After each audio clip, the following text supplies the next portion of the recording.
Right, Ooh, it's 11 cheery o'clock. I age. would've I gotten still off have to to a bad start. Pictures, so I did all 5 Ian's, Yeah, yeah. and then I showed her today, and it was just, That's so so funny. I showed her the department meeting, and I was like, show me that that's easy. Good evening, welcome to the Westborough Select Board here in Town Hall, it being 7 o'clock. For those who are able, please stand and join us in the Pledge of Allegiance. Pledge allegiance to the flag of the United States of America and to the republic for which it stands, one nation, under God, indivisible, with liberty and justice for all.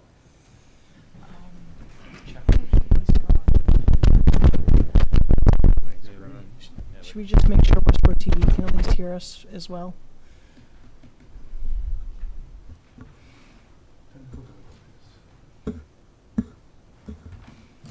Yeah, would you mind? Just. Yep. Yeah. Okay. Check. Better? Okay. All right. Do you guys hear us okay in Westborough TV land? Yes. Okay, good. All right. Well, Thank you. I think everybody knows where they are, so I won't repeat the beginning. All right, we are being recorded and live streamed by Westborough TV. With that, is there anybody here for open forum today? Joe? No? With that, we will move on to our second item, the Senior Needs Assessment Implementation Plan presentation.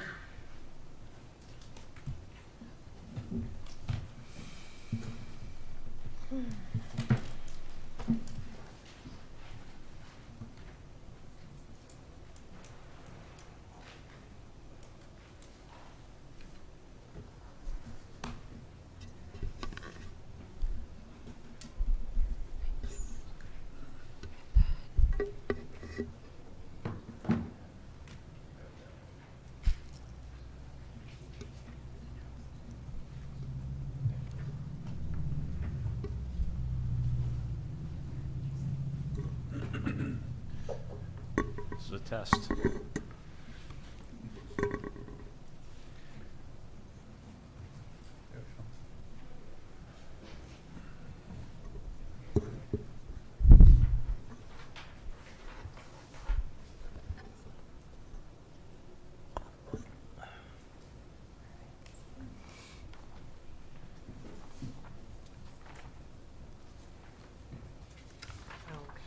Okay.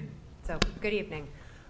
I'm Kim Foster. I'm here to give you an overview of the 5-year implementation plan that I have been working with a working group to develop. We started working on this back late June, July through October, early October. I think we met 9 times, had a lot of very good and robust discussion, looking for specific actions, next steps related to the findings and recommendations from our needs assessment.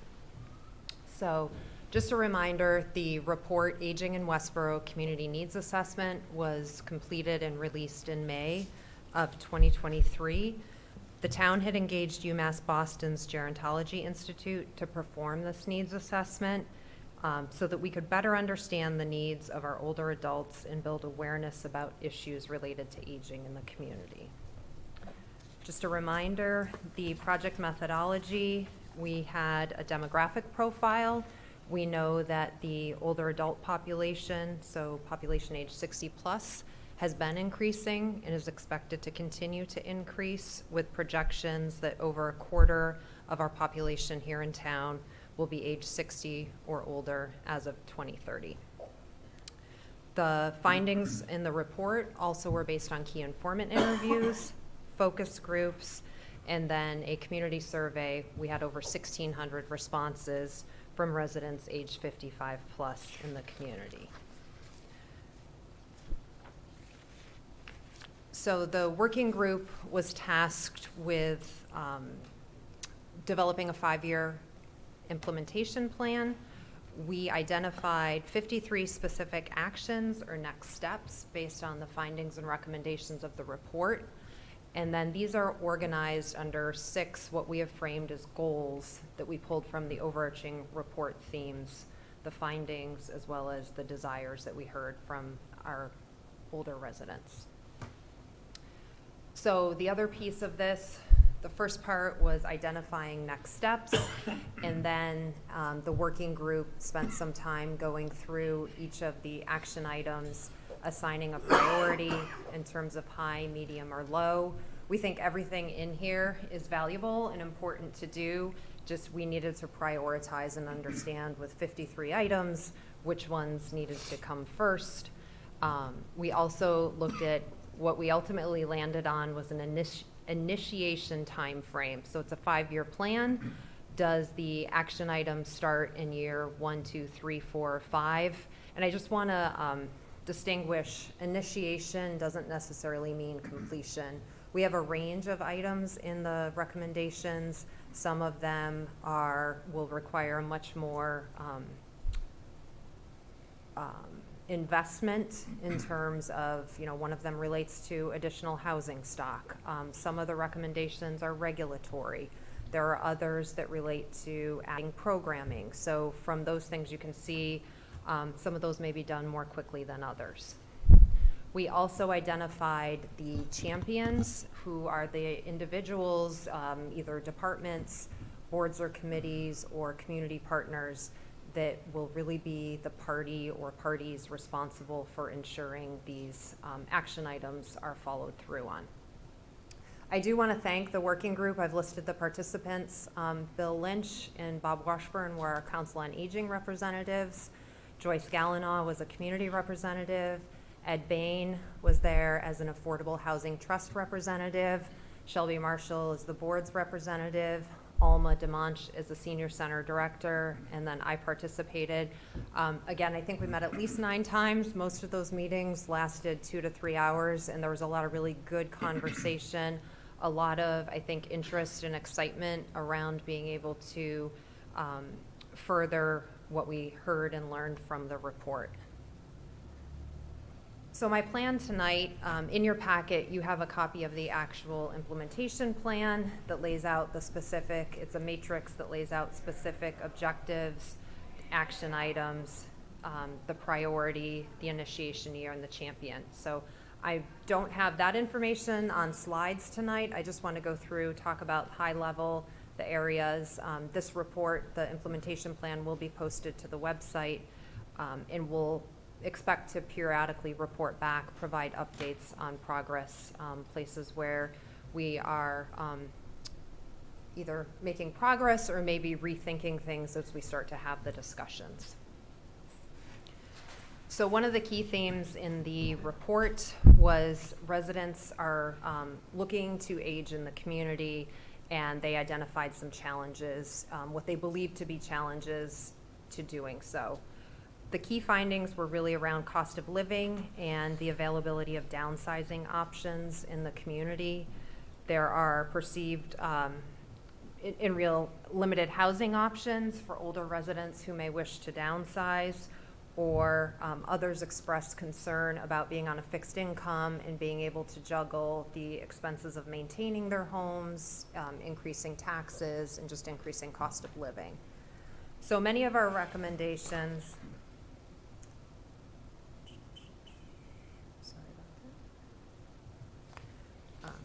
many of our recommendations here focus on working with partners, the Affordable Housing Trust, working with our assessing office to, one, just make residents aware of what's available. What are the housing options that are out there? What are tax options, tax abatement options?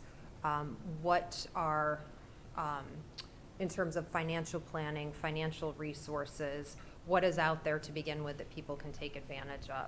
So we have a number of recommendations that really, action items that focus on pulling some of that information together, making it more readily accessible to those who may not have any idea where to start when a concern or an issue comes up, as well as doing more to put programming related to those topics out there for not only seniors, but family caregivers or people who maybe aren't quite there yet and want to start thinking about how to plan.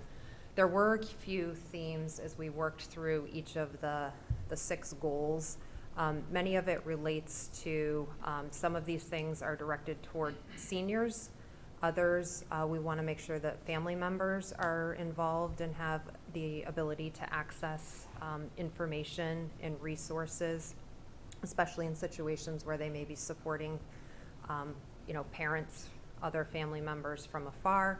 And then we also identified the need for this information to be available to individuals who may be pre-retirement as they start to sort of think about what will be happening in the next decade or two. So again, when you look through the specific action items, there's a few things that relate to housing availability and improving the understanding of what does exist, as well as advocating for the creation of more housing. Looking at things like zoning and how can potential tweaks to zoning assist in creating more housing, or, we talked about, for example, the tiny homes or the ADUs, so that people who have property and may want to be able to have family members living in a smaller, living with them on that property, have the ability to do so through zoning. We talked about the need for, we both already have robust property tax exemptions, but to continue to promote those, and then to be ever vigilant in thinking about new opportunities for additional exemptions. One of the items here, in terms of thinking about the ability to age in the community, we talked about the idea that individuals who wish to remain in their homes may need supports to do so, in terms of maintenance, safety, making sure that they have connections to neighbors and don't become socially isolated. So that was a piece of this conversation as well.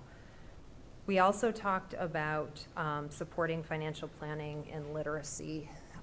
One of the conversations that came up a couple of times was making sure that individuals are aware and plan for changes in their personal situation. For instance, if it's a spousal couple and a spouse who maybe has always taken care of the finances passes away, making sure that people are thinking and planning for what do they do in that situation. We also identified opportunities for partnering with not only town departments, but also community agencies, and to understand work that may already be happening in the community. And again, that was a theme.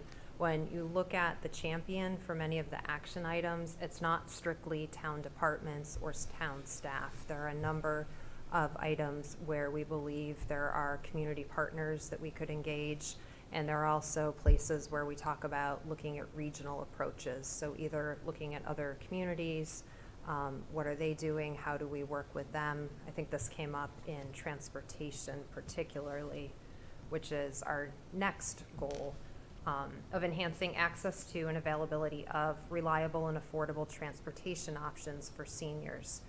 So we had a lot of our survey respondents indicate that they do, and they are their primary source of transportation. But we also know from our survey responses that as they age, the percentage who continue to drive declines, and that's when they're most at risk for being unable to get to needed resources. That includes medical appointments, and it also just includes community engagement and socialization. So one of the ideas or items related to transportation is to just come up with a clear understanding and sort of create a repository of what transportation options are available for individuals who need transportation, particularly seniors. We know that our senior center provides transportation, but we know that there are other transportation providers in the region. We talked about medical transportation, medical escort being an area that we want to understand better. Again, a lot of this is better understanding what already exists before we talk about creating new initiatives or programs. We also talked about coordinating with, a next step being coordinating with other local entities. There are many other groups, entities boards, committees where transportation is being discussed. So we want to make sure these conversations aren't happening independently, but that we're all talking and sharing resources and hopefully developing a strategy together. We also talked about one of the biggest needs being transportation for healthcare appointments, and do we potentially have an ally or a resource in our healthcare providers, particularly when we know there are a lot of good medical facilities in our region, and if it becomes problematic for someone to get to an appointment that's in the Boston area or somewhere farther away, is there an opportunity for them to understand there may be options closer to home? Understanding changing providers can be challenging and tricky, but if it means that someone could actually get to an appointment versus missing it. So we wanted to explore some of those things. We also did talk about further evaluating the senior center's current in-house transportation program to understand what needs does that serve? Are there additional needs? Could we structure it or look at doing something differently there to better serve the community?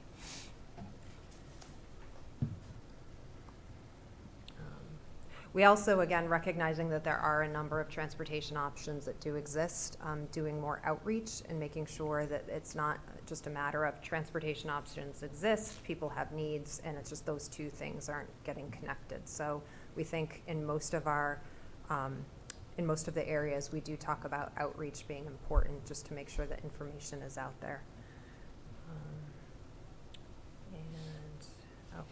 So then we also, moving on to our third area, this relates to caregivers, expanding support for family, which are typically unpaid caregivers.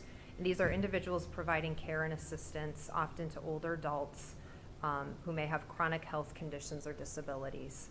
So one of the key findings and what we heard through comments in the survey as well as through focus groups is many individuals who are in a position of providing this caregiver support are often doing so while they may be working. So there are challenges there, but they're also their own physical and mental health may be impacted by doing this, as well as there are often financial stressors and the need for making sure that people who are in this caregiver role we understand what supports they need and how to deliver those.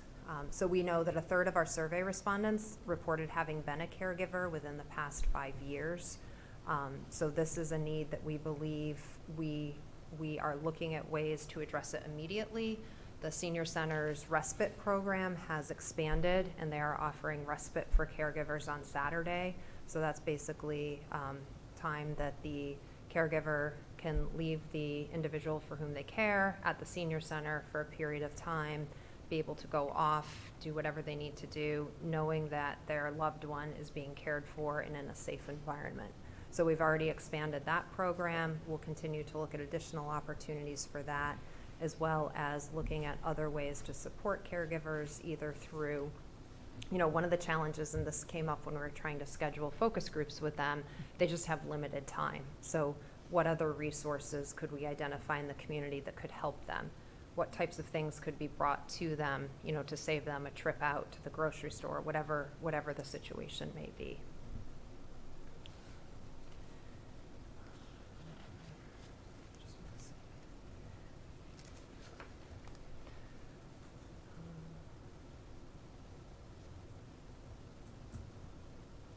The other thing we talked about related to a next step is revisiting the dementia-friendly framework, which is something that exists nationally throughout. Well, it's here in Massachusetts, and that's just really ways to support, and we focused in on this one because we know many caregivers are caring for individuals who have dementia.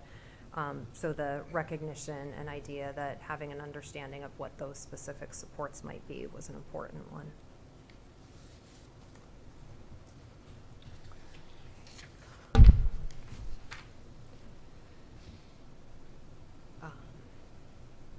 So this is one that I actually thought about pulling the slide forward, giving the recent outcome of the vote at town meeting, but one of the concerns was expressed in the survey was the facility space and how well that the senior center space supports Westborough's seniors. So the key finding here was concern that the physical space of the senior center doesn't meet the needs and interests of the entire range of older adults in the community. I think we've heard a lot about this with the community center project that was approved at town meeting. Older residents in the survey expressed a sense of feeling undervalued in the community, and we believe that while the facility space is, as we move forward, it was interesting. We had most of our work completed in mid-September when the idea of purchasing the building for the use as a community center became public knowledge. So in one respect, with this project moving forward, we believe it will facilitate many of the action items that were identified, but we want to continue to think about, and we know we will have the opportunity with the community engagement process, exactly how should that space be used and what is it that seniors are looking for, what type of space to support their varied interests in different programming.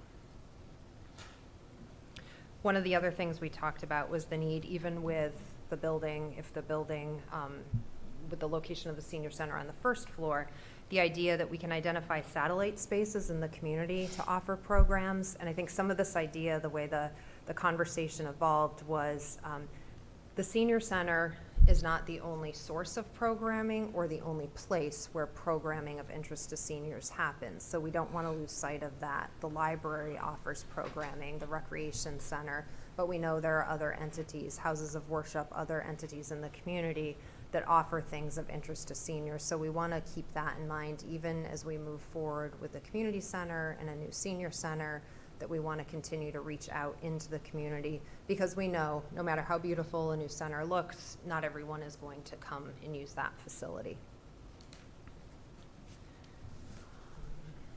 So we did have on that, they're still on here, but we did have some discussion around identifying needed facility improvements at the existing center, but then we also had additional conversation around the need for additional space.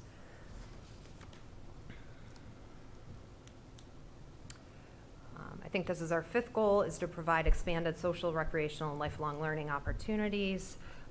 Well, we know that more than half of survey respondents aged 70 and over reported participating in the senior center programming. That percentage drops to about 24% in their 60s. And we know there are a variety of reasons for that. Many individuals in their 60s are still working. They don't yet view themselves as being seniors. And what we also heard was they would be more likely to use a senior center if there were programs available that were of interest to them. So we know we have a partial idea of what some of those programs are, but what we want to do is regularly seek input from seniors and understand their programming needs and make sure that those programming needs are being met.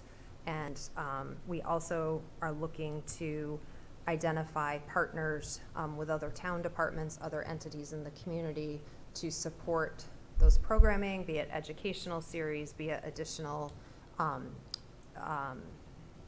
strength training type of programs, additional, hobby type of things. So we're looking for making sure that that's a iterative process as well. So we're always looking to know what's next, and things ebb and flow. What might not work today, try it again in 2 years, so it might be a hit. So we're also looking to expand intergenerational programming. So one of our recommendations is to identify partners in the community, everything from preschools to the public schools, and expand intergenerational programming opportunities. We also talked about identifying specific programming needs of target populations. So perhaps grandparents who are caring for their grandchildren, non-English, non-native English speakers. We think there are some specific populations who are probably underserved, and we want to make sure that when we expand our programming, we include those individuals.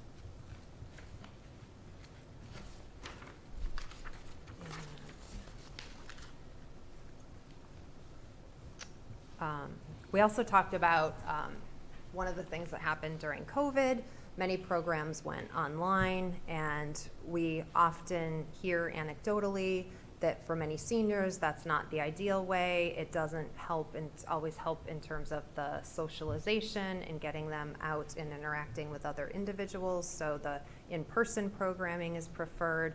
But we think it's important to keep in mind that not everyone can get out of the house. So as we develop programming, we want to make sure that to the extent that we can be using technology and enabling or offering programming to folks who otherwise can't get to the senior center or wherever programming may be happening, if there's a way they can participate and use technology, we want to increase that.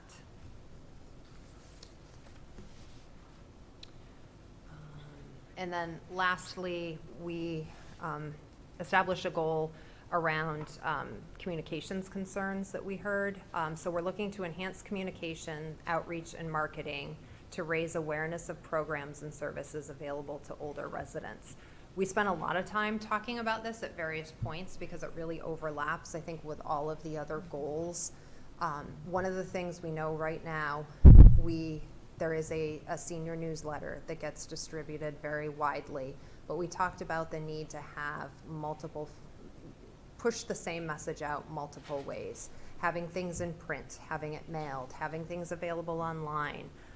We need to really hit this. It's a multi-pronged approach to communication. We believe with the town's new website that will be coming out later this fall, there's a real opportunity to put more information. We know not every senior uses technology, but we know there are an awful lot who do. So having information available on the website, having links to things that they will find valuable, and then we also talked about expanding promotion of senior center events through the library, through the recreation department, and then really reaching out to some of our community partners. A lot of that work does happen. We're talking about the scale on which it happens and making sure that we're increasing that. We also had some conversation about the senior newsletter and potentially identifying a way to mail that to every senior in the community. Right now, it goes out to a lot of individuals, but we know it doesn't reach everyone. And again, understanding that's only one way to try and reach folks. We do think that if we had the ability to mail it, that we could have a greater viewership of that document. So our plan is many of these action items will be things that I would expect you would be hearing about, we would report back on. Many of them will be things that require some, as they're initiated, some further kind of a work plan being established about exactly how to approach them. And we also recognize that they are not always linear, and we expect, as we continue to have the conversation about the community center, the community engagement process, and understand better what that will look like, what the timeline is, we may do some shuffling of the priorities and some of the work on this paper. But I want to assure you, we all at the table agreed we're not waiting. We think there's a lot of work that can be done, even knowing that this community center is coming. So with that, I just wanted to, again, thank the working group. I think we had, Shelby was part of it. I don't know if you want to comment, but we had some pretty good discussion. I think a lot of interest in helping to identify next steps forward. And I think many of the people who are part of the working group will continue to be part of the work to move this forward. Yeah, I want to echo the thanks of the working group, but I'd love to hear questions from the board. You have the detailed plan in front of you.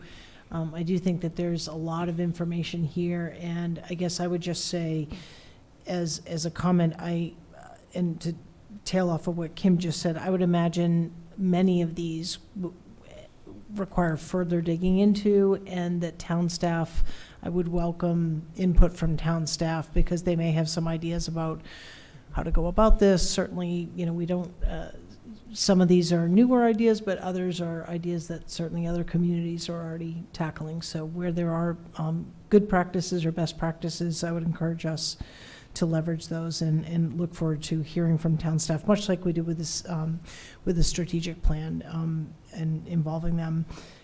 And I would, Kim, you mentioned just that this will be available on the website once it's shared. Can you share where that will be under the current format of the website? Under reports, but we'll also make sure it's prominently displayed on the senior center's page as well. Yep. Great.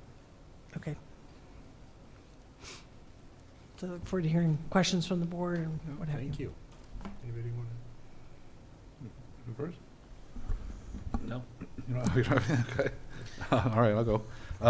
First of all, thank you very much, Kim, and the entire team that worked on this. A tremendous amount of work went into this, and it's very apparent when you look at the report and the organization of the report. So I thank you for the time and energy. It's very thorough, and it's laid out in a way that I think people will easily understand what's being, talked about here. I guess a couple of questions in no particular order. Just doing a quick count down the primary champions list, 35 were listed as senior center out of the 53 included the senior center. So I'm just wondering was there any discussion with the team, or I'll say, has there been any thought around what the impact to that senior center department is? There's some significant work here. Some things are obviously a little easier, but other things are going to be more in depth and require more time. I'm just curious, has there been any discussion about that? And if not, when would that happen?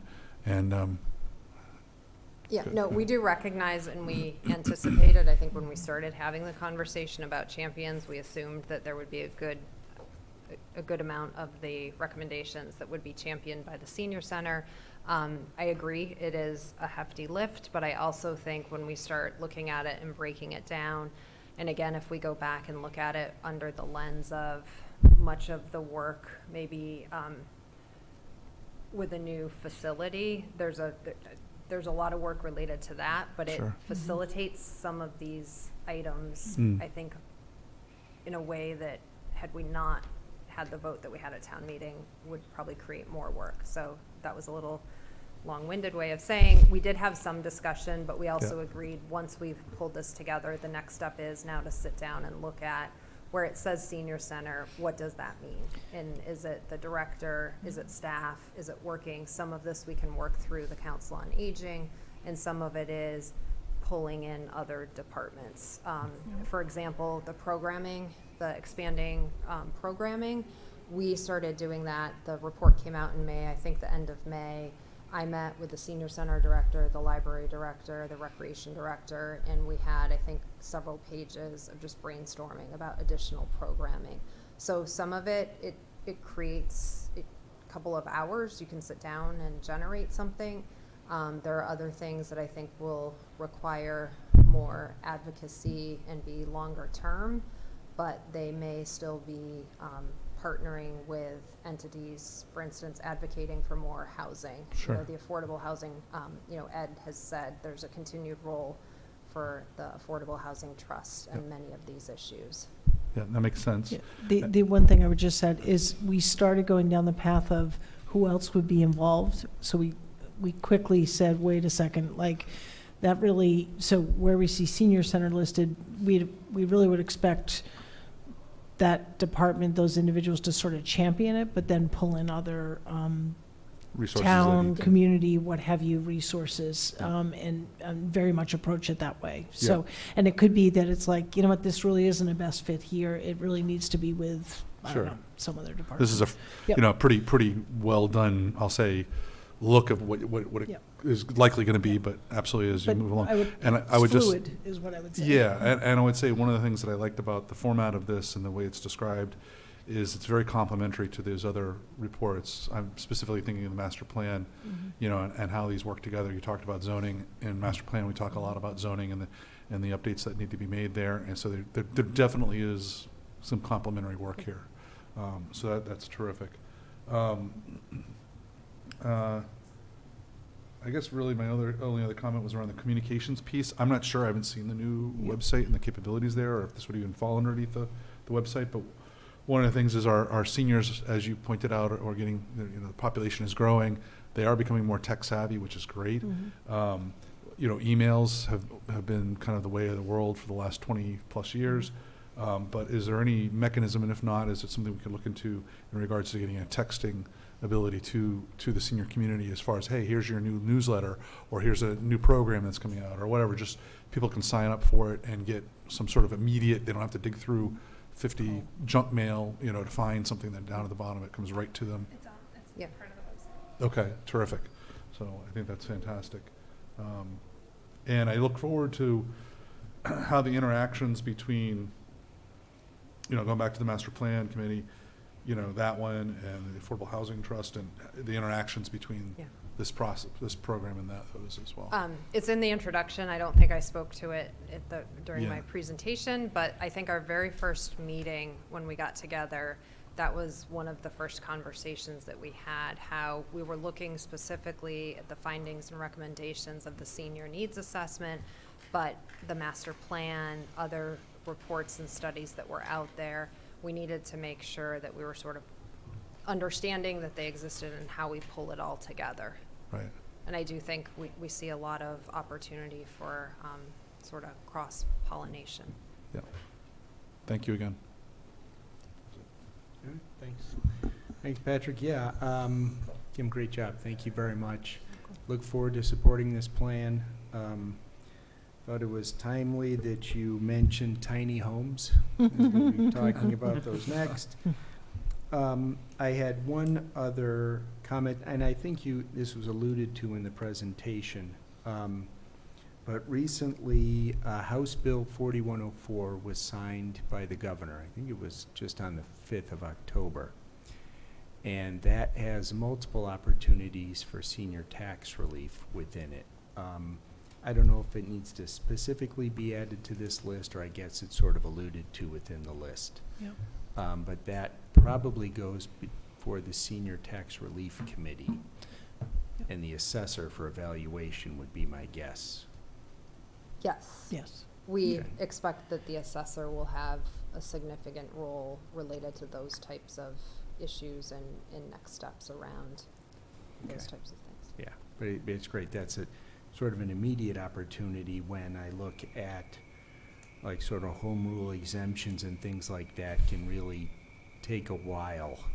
Yeah. And of course, there's no guarantee of success. So I think it's great that the state has moved Mhm. forward on something. So, yeah, otherwise, just thank you very much. Look forward to supporting this plan. Great. I said one. Yeah. Sorry, the one that, I guess, I thought they were all great, and I think there's a lot of work to do there, but I think it's good.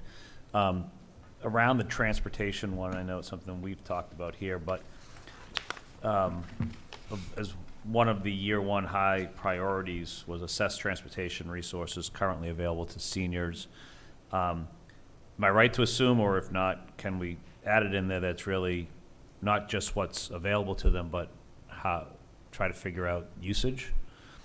And some of what I'm thinking about is we've talked about the VIA, and that still is, we're unsure about the long-term nature of that. So if we see a lot that are potentially using that, it may accelerate some of the stuff that we had in there for year three. So I do think transportation is key. I do think also, as we talked about with the new community center, there's some benefits of it being now downtown, but I do think that, to me, is really, that whole section is a key one for us on the transportation side. Yeah, so that's a great point, Ian. Actually, and we can certainly modify it. If you look on what is page 6 of the report, in that same section, enhance awareness of transportation, that second sort of sub-goal is conduct targeted proactive outreach to raise awareness of existing options. It's a medium year 2, but we can certainly align that.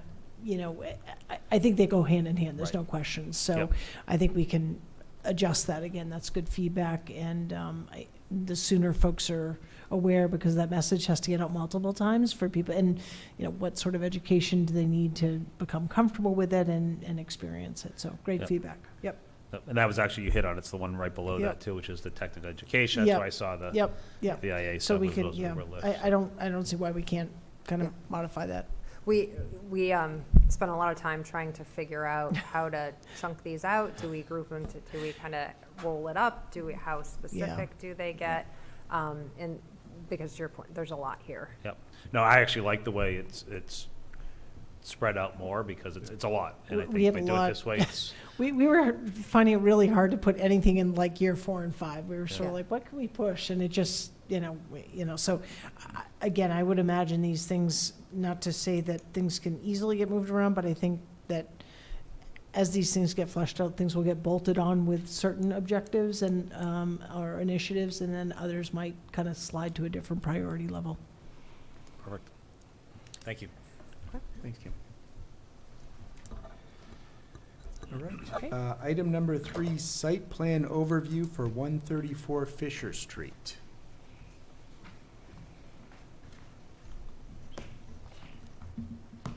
Good evening. Thank you for taking the time to meet with us. My name is Pete Barberry. I'm an attorney at Fletcher Tilton.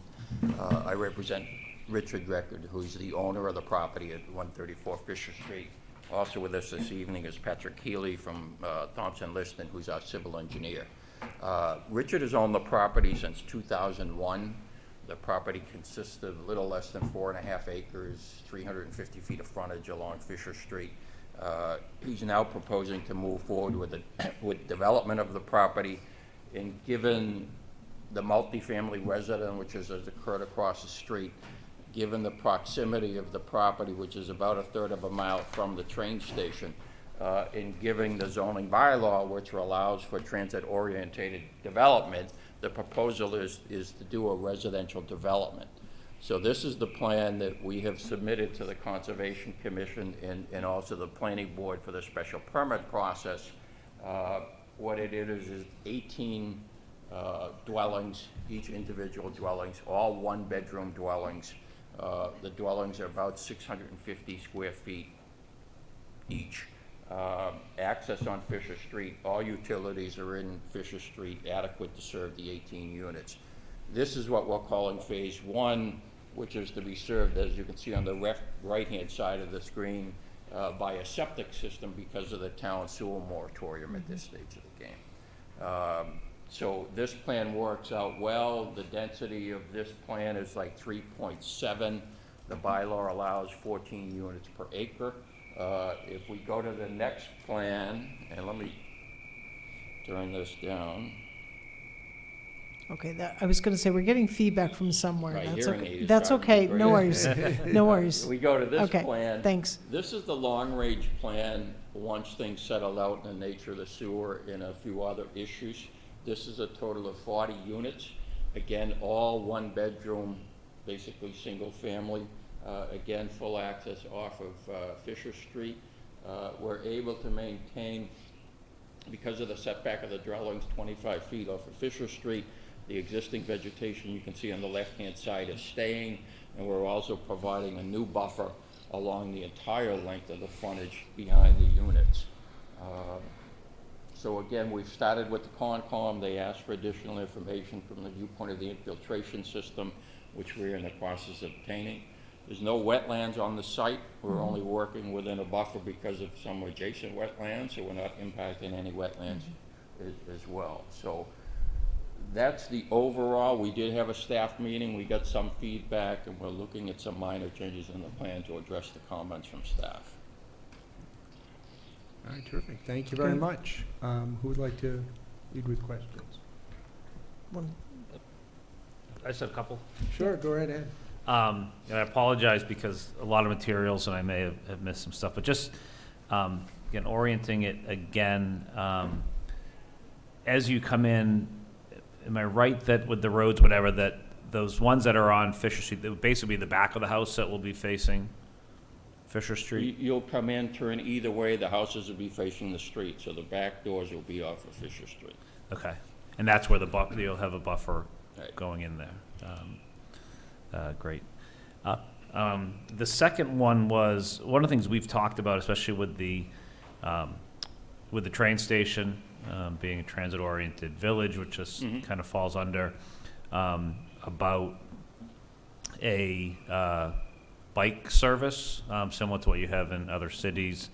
I'm not sure if that's something that's been discussed or is potential here, just thinking it, I mean, it's a third of a mile, so it's walkable, but Yep. it may be something that works from a shared bike perspective as well. Yeah, I mean, we're anticipating in a lot of occupants being, wanting to use the train, but during the previous presentation, there might be some downsides that go with Right. it. Yeah. So that's something we can certainly look at. There is the access right down the road to the train, but Yeah. we can look at kind of more of a transit-orientated access. That'd be great. That's all I had at this time. All right, Thanks. thanks, Ian. Down here, Shelby? Yep, Patrick, do you want to go, or do you want to go? Go ahead. Okay, so thank you so much for the presentation and for the detailed information in the packet. I do have several questions, and then I know obviously our role here is to not make recommendations, but to pose those, through ultimately to the planning board. So, first question was, is eventually, would this, once fully developed, whether it be phase 1 or phase 2, would this require public road acceptance, or would this remain a private road? It'll all be private. Okay. The other thing I didn't mention as part of the bylaw, 20% of the units have to be, quote, defined as affordable. Yep. And we'll provide that. Right, okay, thank you. And so that But actually. it would all be rental, it would all be private owned, so there wouldn't be any cost to the town in the viewpoint of the maintenance, the utilities, or roadway Okay. system. And so that was one of my questions, thank you. So these are intended to be rental in perpetuity? Yeah. Okay, thank you. And do you have, does the developer understand at this point what that kind of market, I know affordability goes based on formula, what the market price would be in current dollars? Richard, you want to, it's tough because this is the unit thing, you really don't have one-bedroom units, so you're kind Yep. of looking at the two. Sure, but- mm-hmm. Do you want to come forward just so if you can introduce yourself, just It's because. your chance to be on TV, Yeah, so this they is your want to hear famous, you. this is your big moment. My big moment. I believe that it'll be around $1,800 on a retail base, Yep, market. and then the affordable It- quite a bit less. Yeah, is whatever that formula dictates. Okay, Right, right. okay, all right. And then, like, Okay, yes, thank you. Yep. Thank you, that's very helpful. And just, let's see here, going through. So I know that at this time sidewalks are not proposed. Do you know offhand, and I apologize, I didn't have a chance to drive by it, when you're at that point of Fisher Street and you're at the exit point of the proposed development, is there a sidewalk on that frontage? Yes, there is. There is, so that exists, okay. So, and the reference, I believe, was no sidewalks within the property development, We is, talked about that with staff, you got a sidewalk coming in down the main road. Okay. Not sidewalks on the off Okay. streets, because there's very limited traffic at that, pedestrian traffic. okay. So,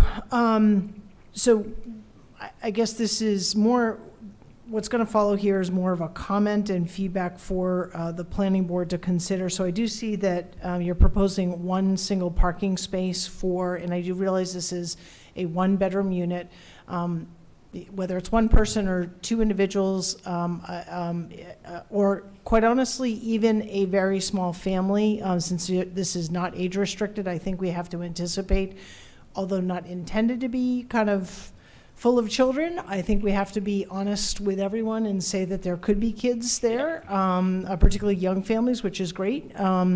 But we should consider potentially whether that is minimal impact on the school system. That's one thought. The other thing is on the one parking space, even though it's transit-oriented, not everyone uses public transportation, et cetera. My concern is width of roadways and overflow parking. So if you're only providing one parking space, where would that second car park? Because I don't see overflow parking. I see the dead ends, but I don't see them identified as parking spaces. So again, I'm not asking you to comment. If you Yeah. have that answer, that's great, but I would like the planning board to understand that. And then that also speaks to, I did not see in the site plan an emergency egress mapping. I'm sure that's something you'll have to provide as part of that, but right now, I'm not sure how an emergency vehicle would easily flow in and out of there, that being our large, fire trucks. We haven't laid anything out in viewpoint of the parking on the street, but, there's that, because, the speeds on these things are gonna be very slow. Sure. So it shouldn't be a big issue if Sure. somebody's parked on the street. Sure, well, I think it would just be, it's a be a private roadway, but I think it would be important to understand where will parking be allowed?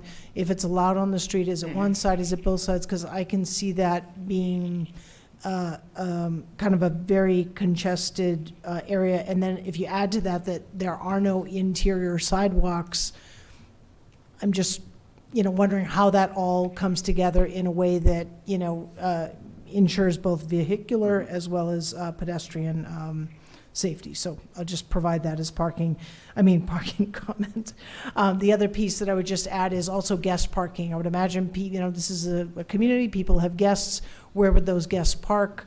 They can park on Fisher Street for periods of time. I don't know exactly where the parking stops on Fisher Street relative to this property. But in the winter, they can't park overnight there. So I would ask the planning board to consider that as part of this site plan process. And we talked about emergency egress. Will the rental model include some sort of like HOA fees and that sort of thing, or will it be purely like a rental like per month? That'll all be built into the rental, right? We won't have additional fees for maintenance. No. Okay, to be part of rental. Okay, thank you. And I guess I would ask, I don't know enough about the MBTA community, what is it called, designation, and how this positively impacts that. So I would, be interested in the planning board as they contemplate this site plan to think about how that helps our designation there. So I'll toss that out there. And I was curious, there's a reference, and I don't have the page number, I apologize, about a transfer of development rights. Since I have a lawyer before us, what does that mean, I'm please? sorry?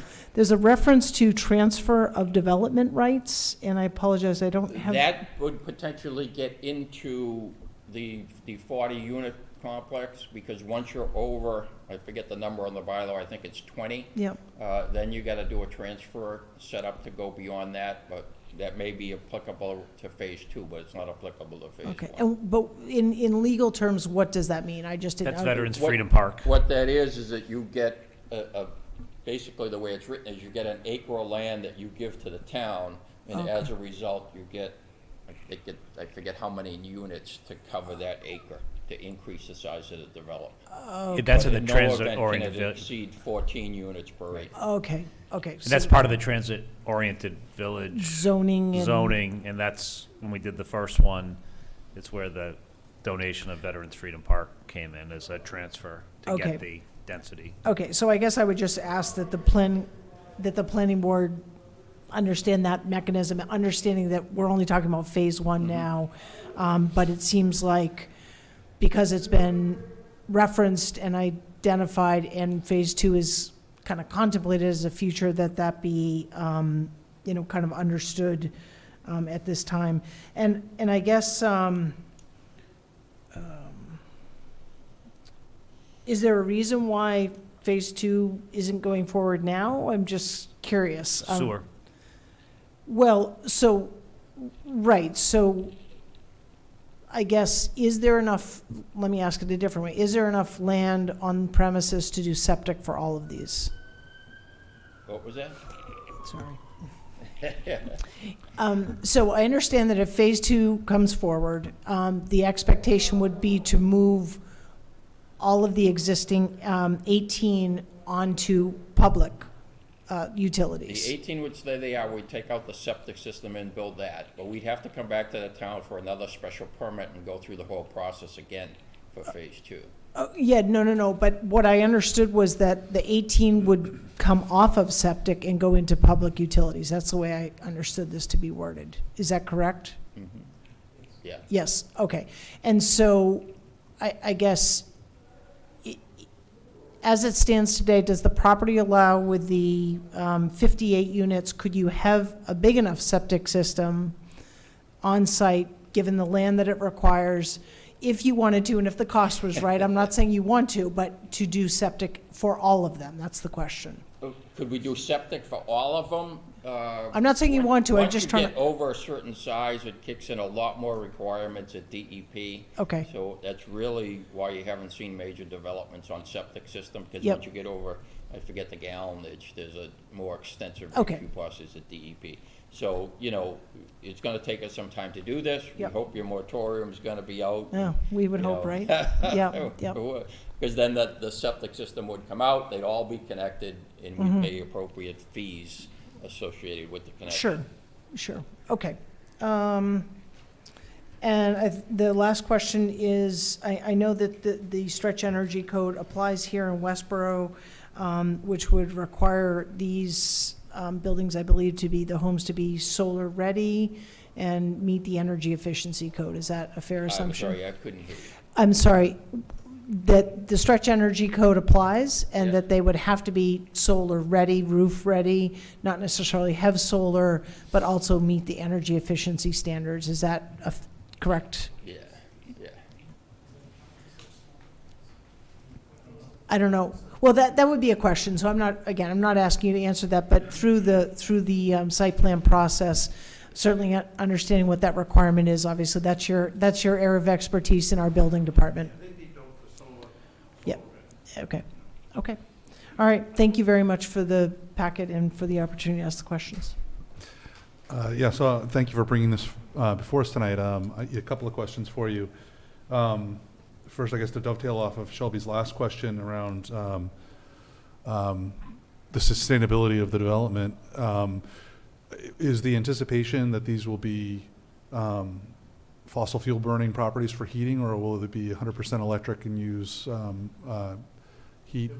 I'm planning on doing electric with a split system. Okay, mini split? Right. Okay. Being such a small unit, Yep. a split. It's perfect split for it. system. Yeah, I was hoping you'd say that, so that's good to hear. Yep. Question around traffic concerns. I too was also surprised that there's no sidewalks within the development. I'm also a little bit concerned.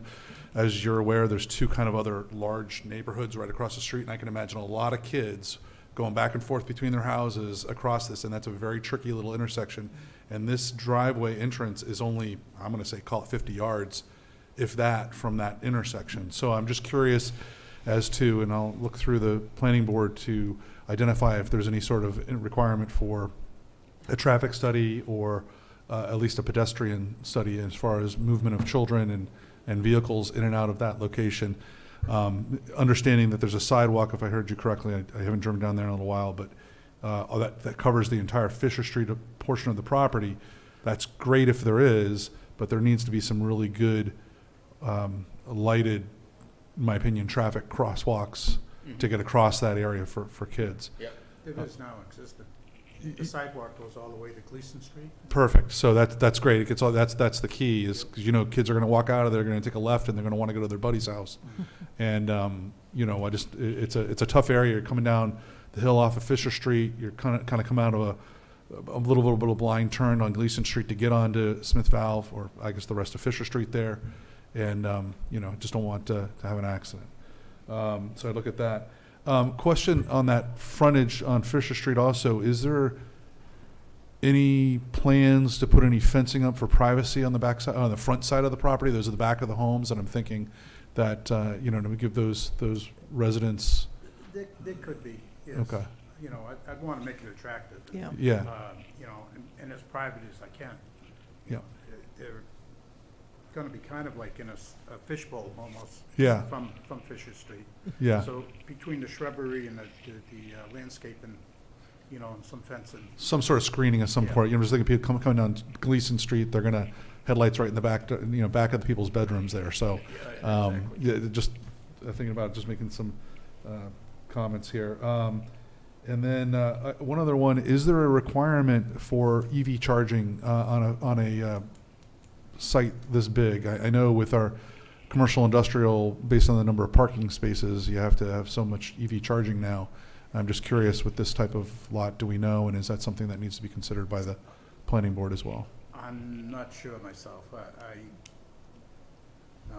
So we haven't done an electrical layout Okay. yet. But, Okay. Something to discuss for you all on the planning board.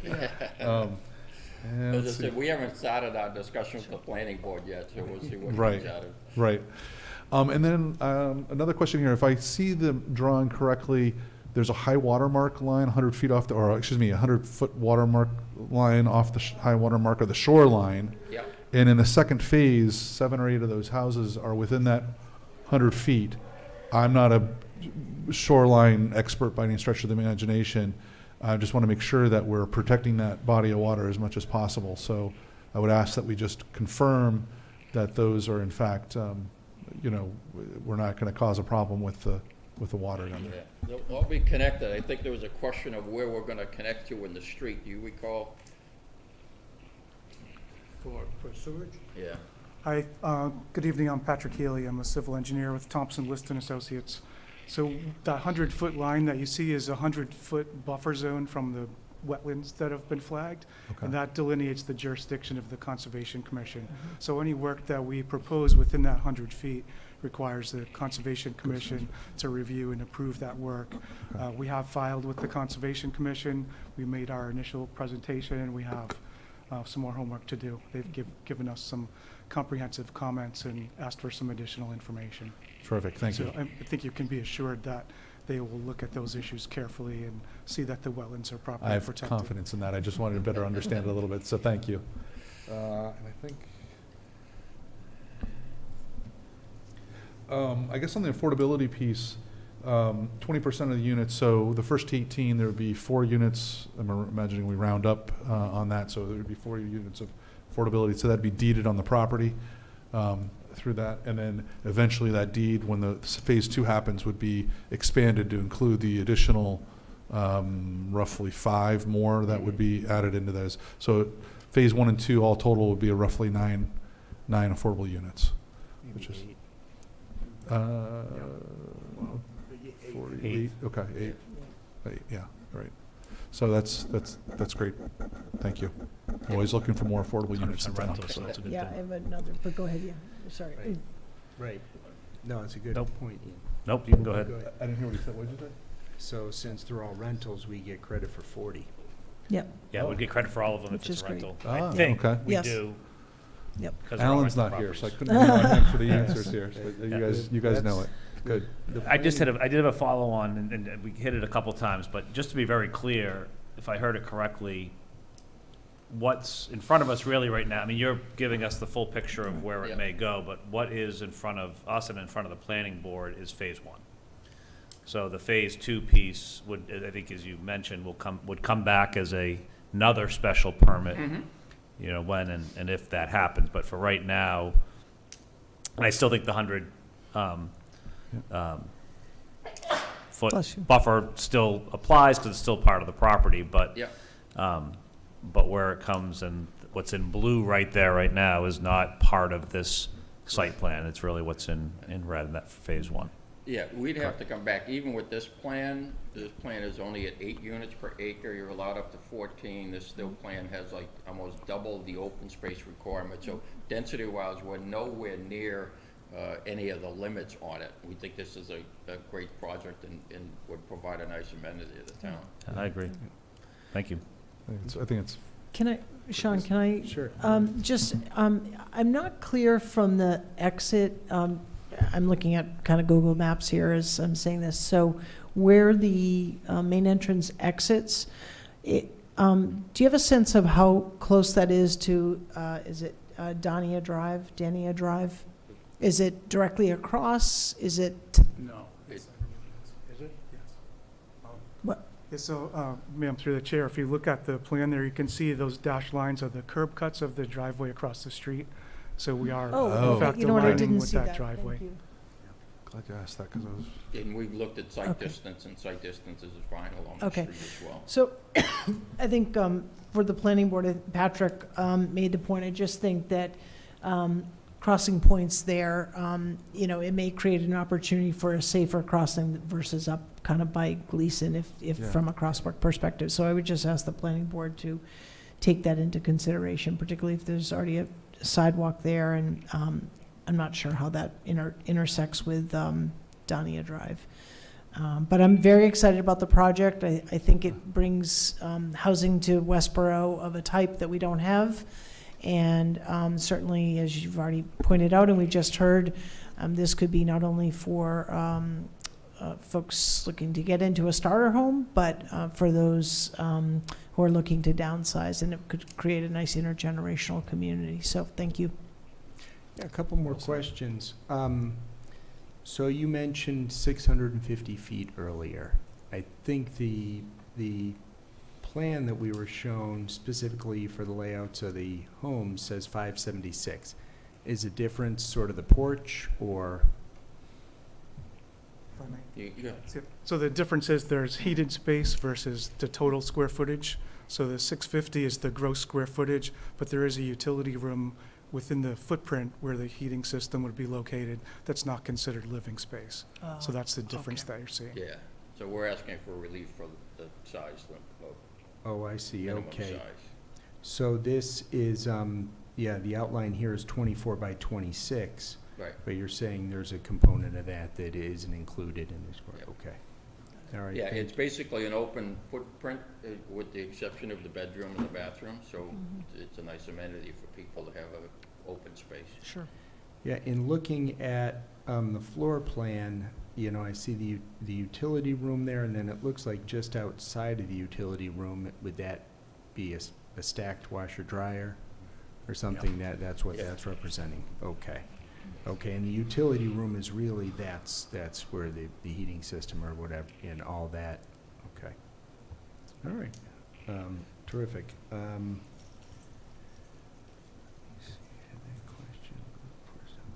I would imagine the planning board will look at snow removal too, so as much as we like to think about sun, obviously making sure that within the setbacks and everything else that that's accounted for, because. Yeah, and there's no opportunity at any point in the future to add on to any of these homes, is there? They are what they are, correct? They're, Correct, yep. Yeah, okay, for that lot size. all right, and I think that's appropriate, so, okay. All right, I have no further questions. Anybody? So, do we think we've captured our comments to the planning board? Seal is running out of ink. Perfect. Okay. Great. All right, gentlemen, thank you Thank very you. much. Thank you very Good luck. much. Thank you very much for your time. Thanks. Appreciate Yeah, it. thanks for bringing this project Thanks. forward. Thank you.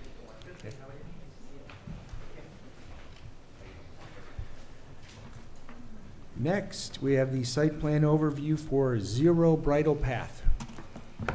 Yes, Good evening. good evening. Bear with me for one moment here. Sure, take your time.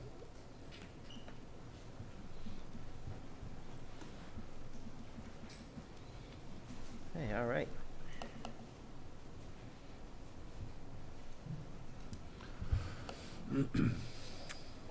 So good evening, my name's Patrick McCarty. I'm President of McCarty Engineering and McCarty Associates. We're based out of Leominster. We're a design build firm.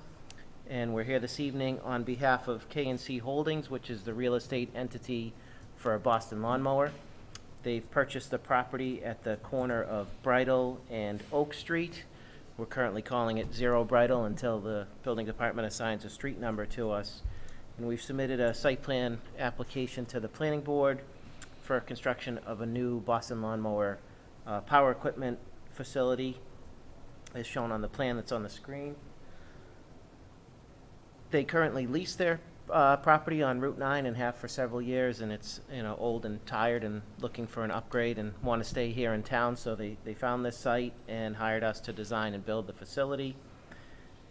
Access will be off of Bridle Lane. We have two driveways, one at the lower part of the site for customers, and then one at the further along Bridle Lane for deliveries and also for anybody in a truck and trailer, typical landscaper, coming in first thing in the morning or end of the day with their, you know, dump truck and trailer in tow, so they could either pick up something, drop off something. So we have it set up so they could come in this rear entrance, actually drive right underneath a covered canopy at the rear of the building, unload their machine in inclement weather, and continue a loop around the building. This crosshatched area is an area where they could pull aside if they needed to run inside and pick up parts while they're there, and then continue back out to Bridle. We have a concrete pad along the front that will be used for a combination of parking and power equipment display. We did do the one-stop meeting, and one of the parts of that discussion was relative to the parking spaces as required by zoning, where the left side of the building is retail. Parking was calling for, I think it was 47 spaces, which everybody in the room agreed that if we had 47 people in a power equipment store, it'd be a really good day for Mr. Satterfield, but extremely unlikely. And so we're gonna commonly use some of that front parking area shown in concrete rather than just bituminous paving, so he could park tractors or UTVs, that kind of stuff along the frontage where people driving by would see them. And then we have parking all along the front of the building for customers, as well as handicap right at the entrance, parking on the side for employees, as well as some inside the fenced-in area for company trucks that they use to pick up and deliver vehicles being serviced or sold. We have, in addition to the canopy at the rear, we have a canopy at the front that's kind of L-shaped that covers a deep front sidewalk so that lawnmowers, snow blowers, smaller stuff could be displayed. Pretty typical to a power equipment facility. City sewer and water, it's by right, so it's pretty straightforward on that. We went out and did test pits, and for the most part, except right down in the very corner of the site, closest to 45 Oak, we had a little bit of a siltier soil, but everything else on the site is really nice gravel, where we have the 2 detention basins proposed, one at the rear that picks up the roof and the rear part of the paving, and one at the front that picks up the front parking and display area. Adding some street trees along Bridle at the request of planning. We're adding a sidewalk on our property within an easement along the frontage as part of the town's goals to improve pedestrian traffic throughout town by adding sidewalks wherever they can along the frontage. Other than that, pretty straightforward. We do have a full site plan package that was submitted to the planning board. That's typical package. Cover sheet, a copy of the survey that Topper Land Survey did for us, the layout plan that we just reviewed, the grading plan that shows the stormwater basins and grading and drainage improvements. All have been designed to meet Massachusetts and Westborough regulations. A utility plan, landscaping plan. We have foundation plantings as well as the plantings along the streets. A photometric plan to demonstrate that we don't have light spillage beyond our property lines. Standard construction details. Truck turning movement to show how a delivery truck could come into the site, back to the covered loading area, and then exit the site. And then a plan showing the fire trucks, the fire department's largest vehicle coming in the back driveway, driving underneath the canopy that has a 16-foot clearance, looping right around and back out to Bridle. And then preliminary floor plan that we put together for the main floor, which is showroom on the left, kind of office, bathrooms in the middle, parts in the front, and then the service bay on the side.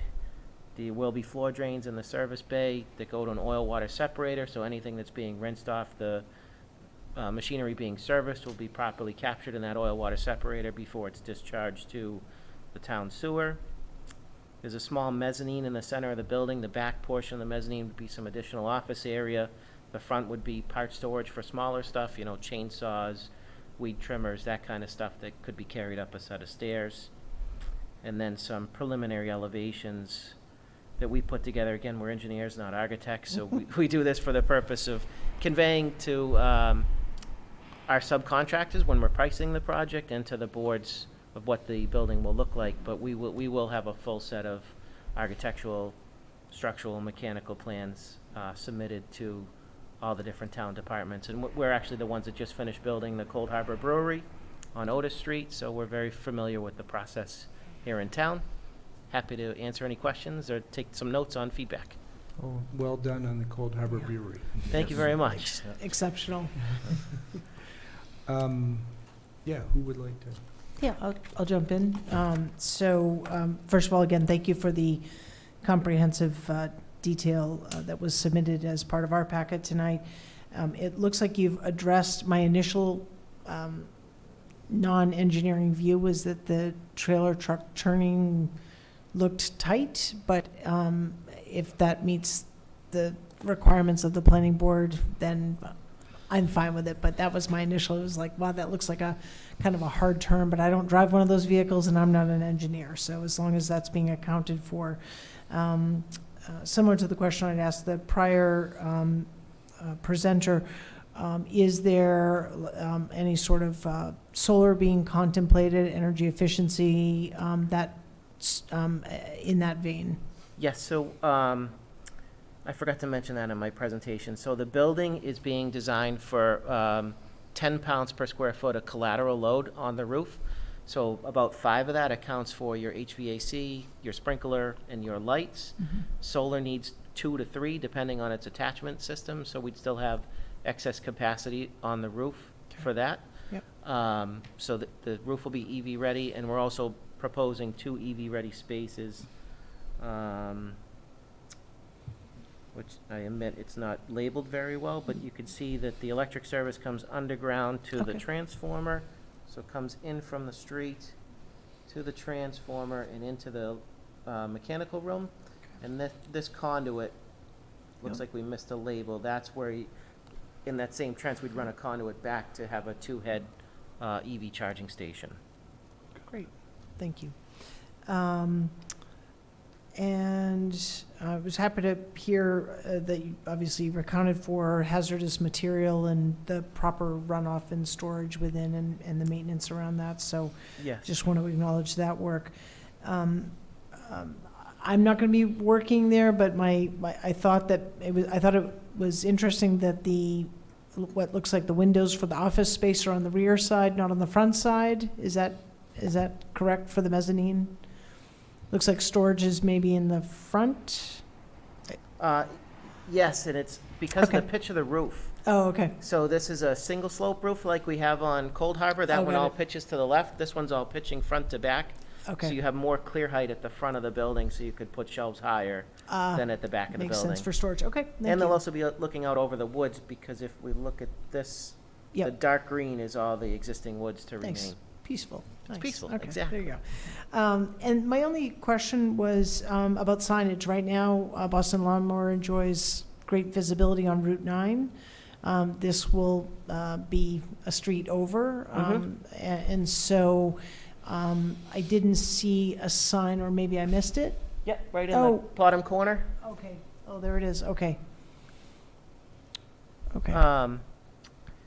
As I'm sure everybody's well aware, the real estate on Route 9 Yep. comes at an extremely high premium, Sure. and Mr. Satterfield and the staff are confident that they have a loyal following after being here for Sure. so many years, that being one street back is Yep. a good fit for them. Yeah, well, So- it sounds like it offers some growth, but that's great to see. I had missed that, so thank you for pointing that out. And my only question would be, I guess, to the planning board as they're working with the proponent and yourself, would be kind of what to the extent that folks say, when you're doing the we've moved, what sort of traffic and direction instructions will be given, right? So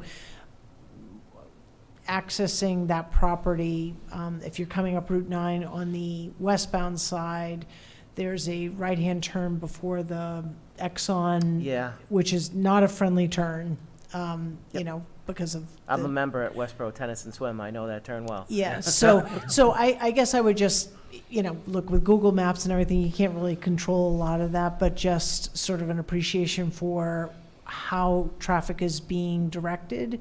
Okay. Maybe it's beyond where release and rebound is, whatever that road is, and then back. Street. What is it? Park. That might be, I don't know. The engineers can figure it out, but just some thoughtfulness to that, because that turn in there, which is probably the most direct one, is not an easy one to certainly enter and exit. People are going to go where they're going to go, Sure. but otherwise, I congratulations to, it's great to see that they want to stay here in Westborough. I'm very excited, and hopefully you're successful with this project. Thank you very much. Thanks. Sure, I'll go. So, yeah, thank you for bringing this forward. I know, I've known Donnie for years, and it's great that he's keeping the business in town, and I think it's an ideal location. I live about a quarter mile from here, so, that's a beautiful You can field. push your mower to there. Yeah, okay, full disclosure, I did buy my snow blower here and my generator. It's great to see, it's a beautiful field there, but it's great to see it be used in such a way, and it looks like you've really paid attention to the green space needs for the town, so that's terrific. The only question that Shelby didn't ask that I thought for sure you were going to hit, noticing the sidewalk down there on the bottom edge along there, so that's fantastic that's part of the plan. I guess two questions. First one is that sidewalk, I'm surprised that you're not wrapping that up around Bridle Lane because of the fact that the building, the employees come out of that building, might want to go for a walk, whatever, they've got to walk out that driveway. There is no sidewalk on Bridle Lane to get down to that area. So just a possible question for the planning board as to whether or not there's a desire to have that sidewalk come up Bridle Lane. The other question I have is knowing that the hockey rink is there and understanding the traffic needs of the hockey rink. Granted, it's seasonal for the most part. Just considering, I was at a couple of the meetings with you at Cold Harbor, and I know there was a lot of attention paid to, the exit entrance and the locations of the curb cuts between both sides of the road. I'm just wondering if there's any advantage or any thought that has been made to trying to line that up better with the hockey rink, just so that, you don't have in and out traffic, turning at opposing times, in blind areas. So The main hockey one is further, it's up here at the top of the page. yeah, there's significant parking up there, but the primary parking is in that bottom left-hand corner. So there's probably I But think the for the entrance- most part, our hours, Donnie's primarily a right. day use aside from Saturday. There's going to be some overlap, but Yeah, I don't see a lot of overlap at night. just something to consider. Yeah, and then the I've just seen the traffic line up around Bridle Lane trying to come out and take a left-hand turn to go back on Park Street to go, get back on Route 9. Something to consider there. And then Sure. the sidewalk piece of it too. That's all I can think of. So the side, and forgive my frankness, but I had the same conversation with the One Stop meeting. So this project is site plan approval, which is essentially approval by right from the planning board unless there is some major health or safety condition that the planning board sees fit. Right. And so this came up during the Cold Harbor discussion as well, when the planning board put the condition of that whole Bewalt Trail sidewalk and easement on us. And I'm trying to be very careful with my wording, and I mean no offense, but Yeah. this is just an honest opinion of someone that's been doing this for 25 years. It's an awkward position to put an applicant in who's in a by right project to say, you have to do this, or we're not going to give you your approval, which is the roundabout way it was said to us in the past. Yeah. And so that's requiring sidewalks or other off-site mitigation for a by right project really isn't Sure. truly appropriate. That's more of a special permit condition, and so it's kind of a fine line that Yeah, I try to- we're walking here. I try to use my words, hopefully I chose my words appropriately to consider it. And really, I'm looking for the Right. applicant to consider it, not the planning board, so. But I did bring that up in a different hearing. I said, that sounds more like a special permit condition Mm, than a planning board site plan approval condition. Yeah. And it was, well, we want it. And so I guess my honest feedback to you as a selectman is that's a fine line Sure. to be walking. I appreciate the comments. Yeah. Thank and you. I mean no offense to No, anybody. not at I- all. None taken. But I appreciate it. Thank you. Great, thank you, Patrick. I have nothing further. I'm excited that you found a spot. I know it's been something they've looked for a while, and I think it's a great location, and happy to see them stay in Westborough. I have no questions on your site plan. Thank you for your presentation. Great, thank you. Yeah, so we're on the 14th, hoping that we can get action pretty quickly, and we're ready to break ground. The bank's ready to break ground. Donnie's ready to break ground, so he's excited, we're excited, and I'm it'll be great. curious, what's the lead time to build a project like this? All things being ideal. 9 months. Okay. 9 months. And, you know, knock on wood, Yeah. that this rain pattern that we've had every weekend doesn't turn into a snow pattern. I mean, right. I root for it because we're the engineers for Wachusett Mountain, and I root for it because we're Donnie's engineer and builder, but the construction side of me doesn't root for the snow, so we're hoping that it snows up north, and he sells it to people up there. So we would work right through the winter anyways. Okay, thanks. All right, thank you, and hopefully you're as successful with this project as you were with the last one. Oh, thank you very much. I appreciate that. Yes. We're very proud of it. Hope they don't have the parking issue that Cold Harbor has. Yes, It's we're tough working on being that also. popular. Yeah. Yeah. That's a good problem Good to to be have. popular. Yes. Yeah, that is what I said to Right. Will. It's a good problem to have. We'll It- figure out a solution. It Yep. is. Thank you, everyone. Thank you Have a very good much. night. Thank Thanks you, very have a good much. night. Next, item 5, Quick Farm Road acceptance of deed and acquisition of rights. I don't know if you need an intro. This is Or just a the, motion? yeah. So this I is would- the last step in the process. I would move pursuant to Mass General Law, Chapter 82, Sections 21 through 24, and the vote taken under Article 37 of the October 16th, 2023 special town meeting, a certified copy of which is attached hereto, accepts the foregoing deed on this 24th day of October 2023. And second, I move pursuant to the vote taken under Article 37 of the October 16th, 2023 special town meeting, a certified copy of which is attached hereto, hereby accepts the foregoing grant of easements from Casa Investments, Inc. for public way purposes on this 24th day of October 2023. Seconded. Okay, no further comment. All those in favor? 4-0. All right. Number 6, Community Center update and next steps.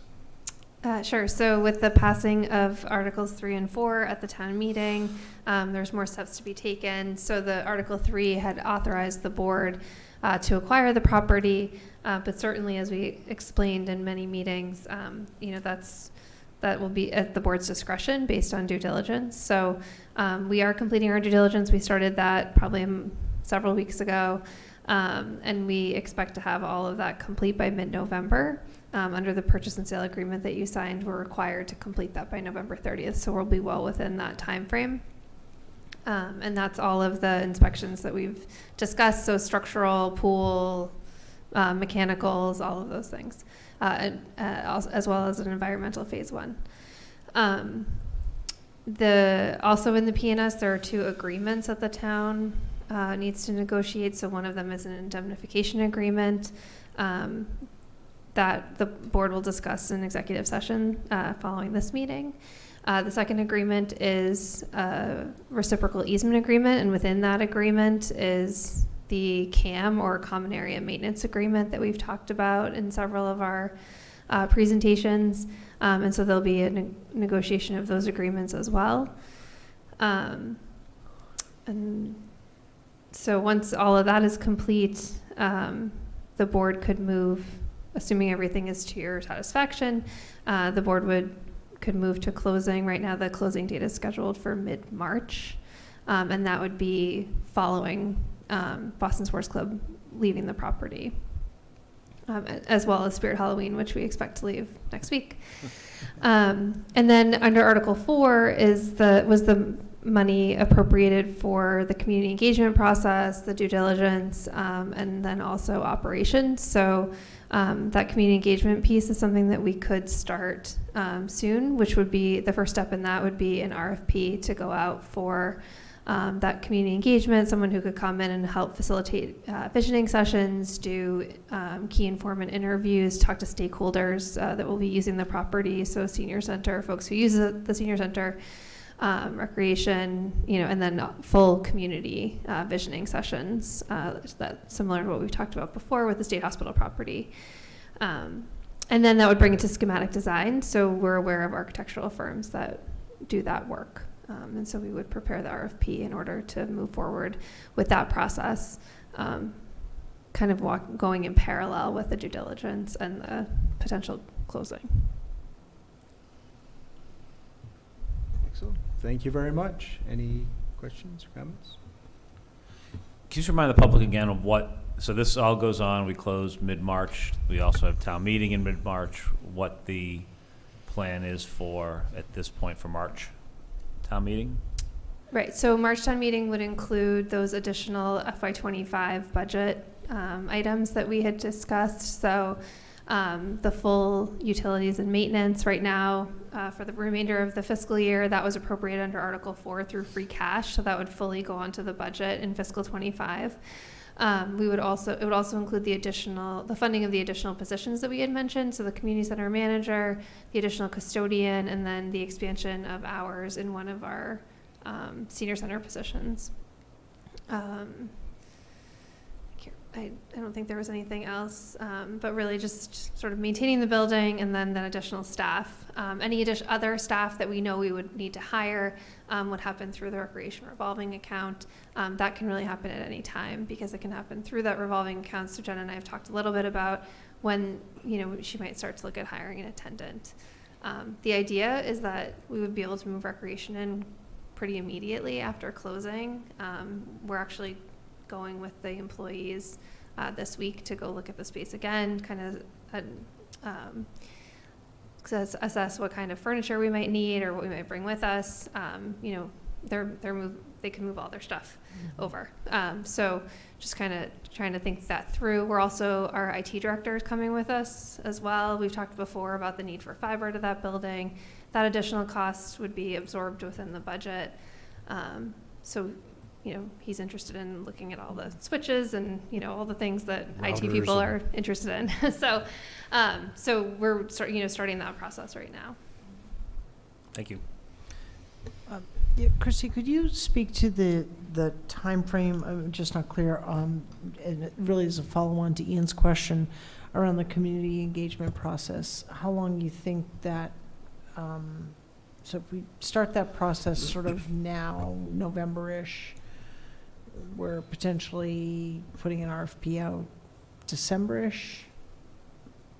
Yeah, Or are you prepared to speak to, I guess where I'm going with it is, I guess I'm wondering, we're not going to be through the engagement process, No. but yet we're going to be at town meeting asking for positions. And I'm just concerned with, we haven't kind of fully envisioned and determined kind of the path and the build out.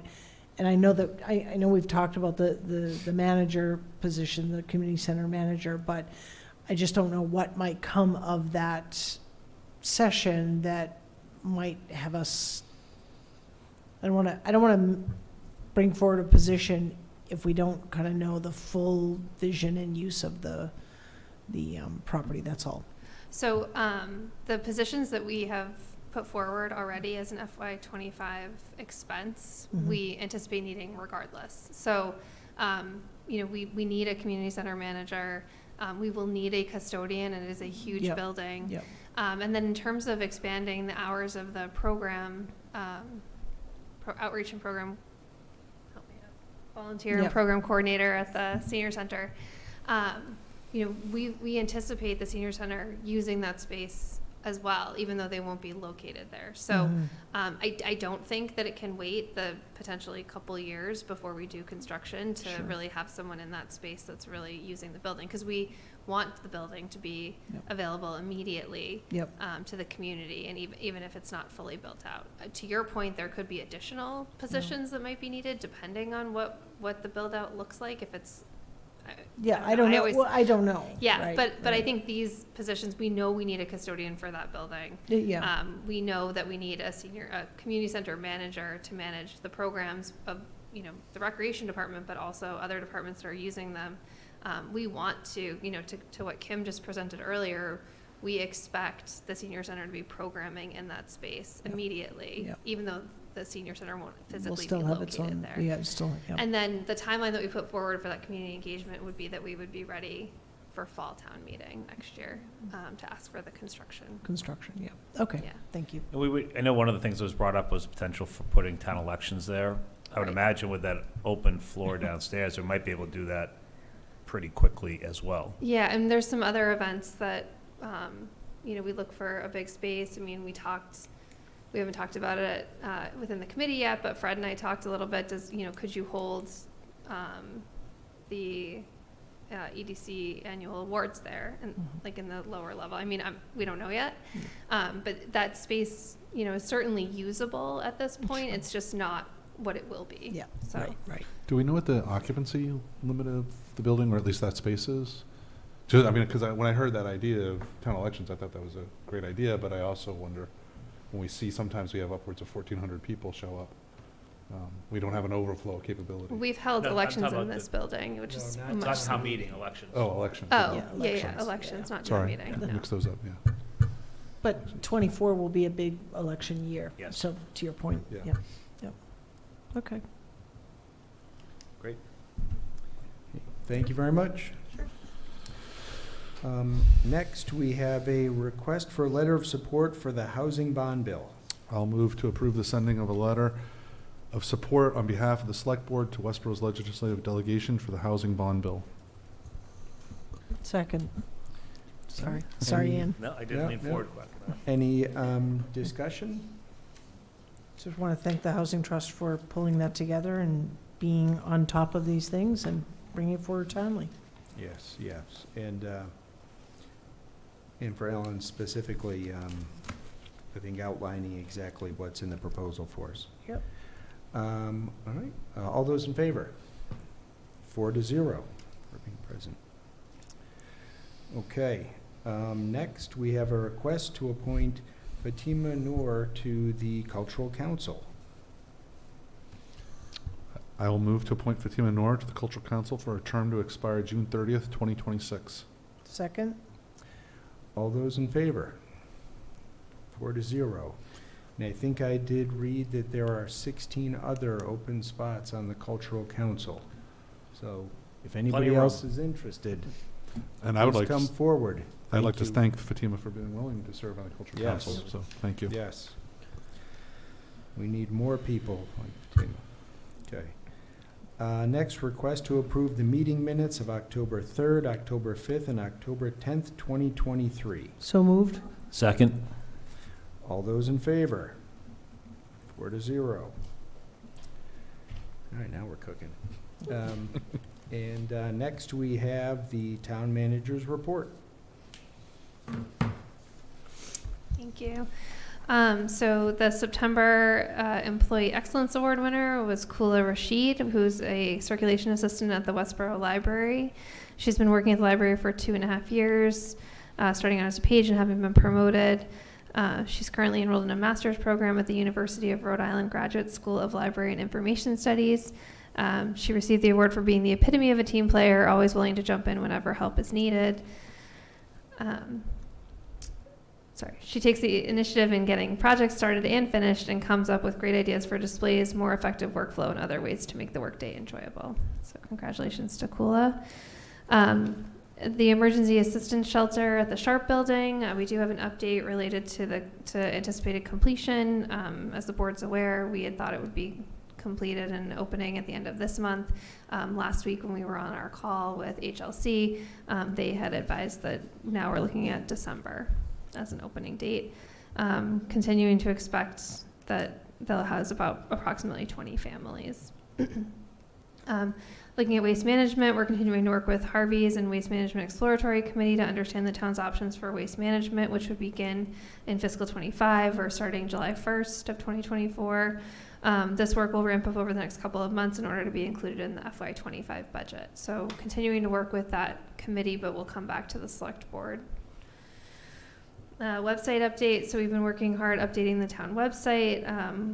Our administrative staff was fully trained on how to populate and manage the site. It's actually extremely intuitive. Working on the back end, it's far better than the site that we had previously. So really excited about that. So currently we're updating. Civic Plus has moved most of our content over, and so we're updating links and documents, really trying to provide a better experience for the end user, and so hoping to roll that out in the coming months. Not on here, but just wanted to mention that at the last select board meeting, when the Veterans Advisory Board had requested to place flags on the Rotary, the board had said that I can do that going forward. So just wanted to let you know that I did approve the placement of flags on the Rotary beginning November 4th through the 18th. In the library, Mary Johnston, Chair of the Library Board of Trustees, was named Massachusetts Library Trustee of the Year by the Massachusetts Library Trustees Association on October 21st. There were nominees from all over the state, and we couldn't be more thrilled that she was selected. Hunter Topkins, a student from the Borough program, will be joining the library staff in November as a library page. He's been working at the library as an intern through the Borough program and looking forward to have him join. We currently have 2 part-time employees who are working toward their master's in library science degrees, so Kula Rashid and Megan Donati. And then the annual Haunted Library for older kids and teens will be held on October 28th, and the next Friends of the Library book sale will be November 18th and 19th. In the Recreation Department, as we all know, the Community Center article was approved, and so working to start to plan for programming when they're able to move in. The design of the dog park is underway, and construction-ready design is expected by the end of this calendar year. Inclement weather has forced the golf course to close for a total of 39 days since the start of fiscal '24, compared to 15 closures at this time last year. However, revenue is up 3%. In the Senior Center, the Health and Wellness Fair on October 11th was very successful, with almost 100 flu shots being administered that day. Senior Center programs such as the Sunshine Memory Cafe and Dementia Caregiver Support Group have been well attended. The Council on Aging welcomed 2 new members to the board, and they both attended their first meeting on the 16th. The Senior Center will be offering the Fall Shredding and Collection Day on Monday, October 30th. The truck will be there from 10 to 1. And Westborough Police will be there to collect unused or expired medication, and Westborough Fire Department will collect sharps. The Senior Center supporters hosting a spooky supper on the 26th at 5 o'clock and preparing for the annual holiday fair on the 18th. And then in the town clerk's office, the town meeting minutes will be up on the town's website this week. Election workers are needed. If anyone's interested, please let the town clerk's office know. And information on the 2024 elections will be on the town clerk's webpage in November. Thank you. All right, thank you, Christy. Next, issues and correspondence of the Select Board. Who would like to go first? Real quick. All right. Just a couple events coming up. We've talked about it before, but the Westborough Good Scout Dinner honoring Bill and Bev Linane is coming up on November 7th. So encourage at the Doubletree Hotel. So encourage folks, if they haven't, to sign up for that event and honor some great townsfolks. And also the 10th annual Turkey Trot is coming on Saturday, November 18th, starting and ending at the high school. And I do know they are working on just finalizing the details, but I think there will be a post-race gathering at the Central House with participants getting a free drink ticket. So, but a big event for the 10th anniversary, and I know people are already asking about what the shirt color is going to be. So, but encourage people to sign up for that as well. Their hope is really for the 10th anniversary to get 1,000 runners, which would be the most ever. Great. I'll let someone else talk on Veterans Day. But that's all I had. All right, thank you very much. I'll go to go. I just got 2 things. I'll just mention that both the varsity football team and varsity girls volleyball team will be playing this Friday night. The varsity football team, who is 6-1, I believe, will be playing for the league championship in Marlborough. So I encourage all to attend up at Keller Field up in Marlborough. It's an exciting environment. And then the girls volleyball team will be playing 6 o'clock home game against Attleboro. So go Rangers. Thank you. Okay, thank you. Also want to congratulate, I believe the boys golf team made the playoffs, the states. So I'm not sure when they're playing, but kudos to them as well. Just want to remind folks, as it's getting chilly out, to take a look at the town's website and look at the community aggregation program known as Power Choice. There have been some changes there. We've talked about that at the last meeting. We had a presentation. Would encourage folks to take a look at that as a way to stabilize their electrical rates, as well as to look at the community partnership. Am I saying that right, Kim? Community partnership? Community First Partnership, where residents and businesses can have an energy assessment done at no cost to understand how to save money. And there are a lot of rebates out there available to folks. So encourage folks to take advantage of that service that the town has worked to identify and put in place. I'll touch on Veterans Day. I don't know if anyone else was going to do that, but Veterans Day celebrations Saturday, November 11th at 10:30 in the morning in front of the Forbes Municipal Building. So encourage folks to attend that and honor our veterans. It's always a great event. And just from a question, actually, it had been lingering out there, and Chrissy, your update reminded me. So the dog park, I guess I recall from memory that there was going to be some community input to that design in some fashion. Not like a charrette or anything like that, but so when I heard construction design, I'm not sure.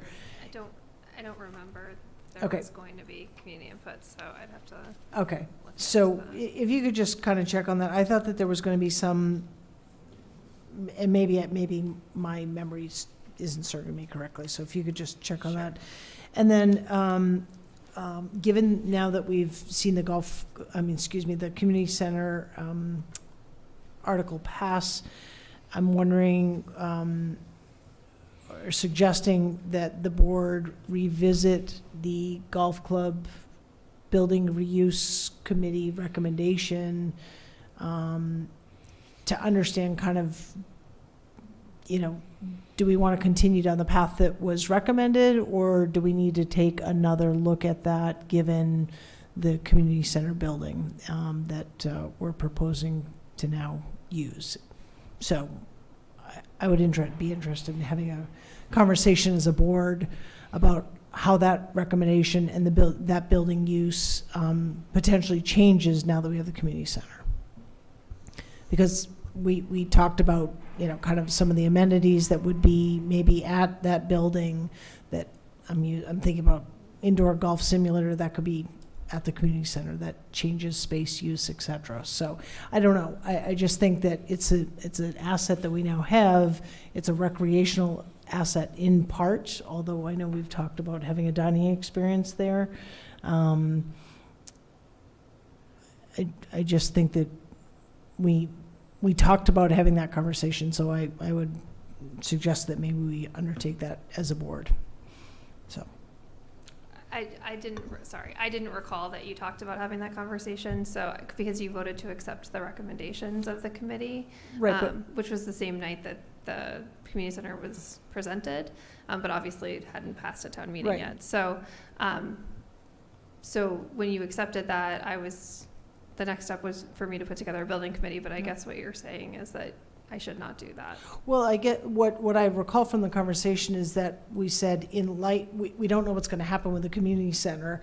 We Okay. are accepting the recommendation, but the community center could have an impact. So I guess I just think that, if a building committee is being put forward, I think there has to be an appreciation, in an RFP or whatever that next step would be potentially for looking for, next steps on what to do with the building, right? Because we would be looking for proposals potentially, right?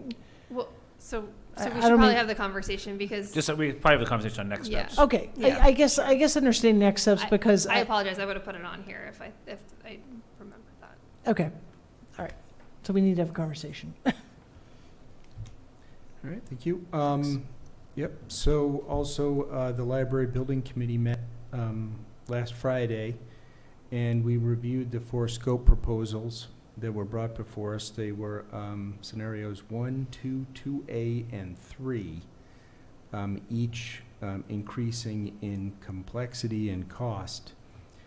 The committee made the decision to go with scenario 1 plus a couple of items that were listed in scenario 2, which included, I think, the membrane of the 1980 part of the library, as well as some electrical upgrades that felt were important. So that's gone back to the architects and the project manager for a more thorough assessment of the potential cost of that specific project.